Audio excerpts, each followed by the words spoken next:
What is going on, everybody? What is going on, football fans? It is your boy Darion coming to y'all live with another video.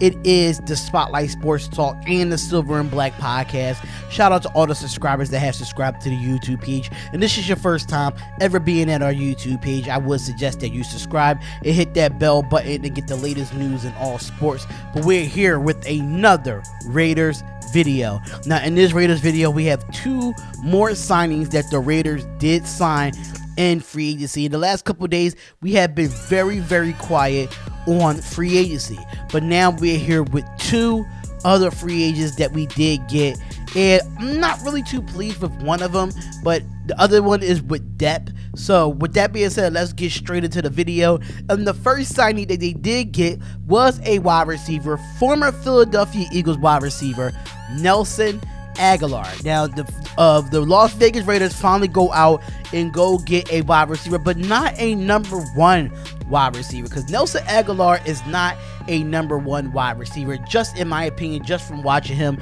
be with the Philadelphia Eagles last year. And so it came in pass.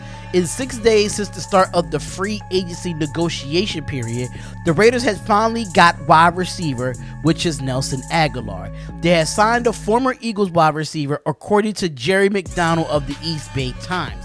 Now, Adam Schefter also added that Nelson Agholor's agreement is for just 1 year only.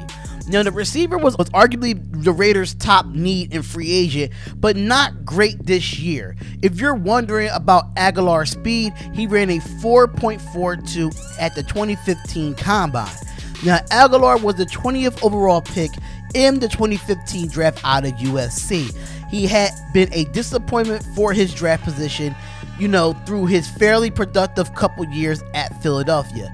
His best season was in 2017 and 2018, when he had over 60 catches, over 700 yards in each season, while averaging 12 yards per catch and scoring a combined of 12 touchdowns. Last season, he missed 5 games due to an injury, while putting up a career-low 9.3 yards per catch. Now, my problem with Nelson Agholor is with the drop balls. He really can't get open in space, and I mean, he is a speedster. Don't get me wrong. You could mix him up, put him in some jet sweeps or anything of that nature. But I think this would have to be a proven deal. That's why I think it is a 1 year deal, due to the fact that the Raiders have to, get a wide receiver. But do we still go out and get a wide receiver in the draft? Absolutely. I think our draft should not change, because we could have gone out and got Emmanuel Sanders, but Emmanuel Sanders ended up going to the Saints.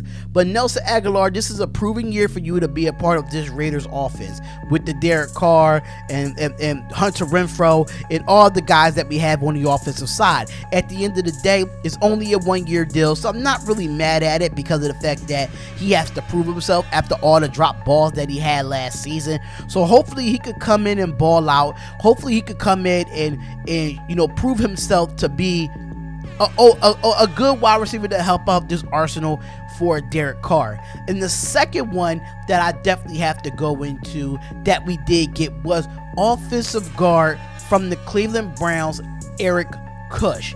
Now, it's a full speed ahead into the second wave of free agency when teams are looking for bargain and depth, and the Raiders hope on that wave on Saturday. Now, signing the offensive lineman Eric Kush, according to Vic Tafuro of The Athletic. Now, what I can say about him is this: the 7th-year veteran appeared in all 16 games last season with the Browns, starting 7 games at right guard. Kush has started 19 games for the 4 different NFL teams, originally a 6th-round pick by the Kansas City Chiefs out of California of Pennsylvania. He will appear just in 1 game for the Kansas City at center. He would then move to play for the Rams and the Bears last season, the Cleveland Browns. And then stepping into both the guard spots, either left guard or right guard. The guard is currently in good shape for the Raiders. That's unless if they trade Gabe Jackson.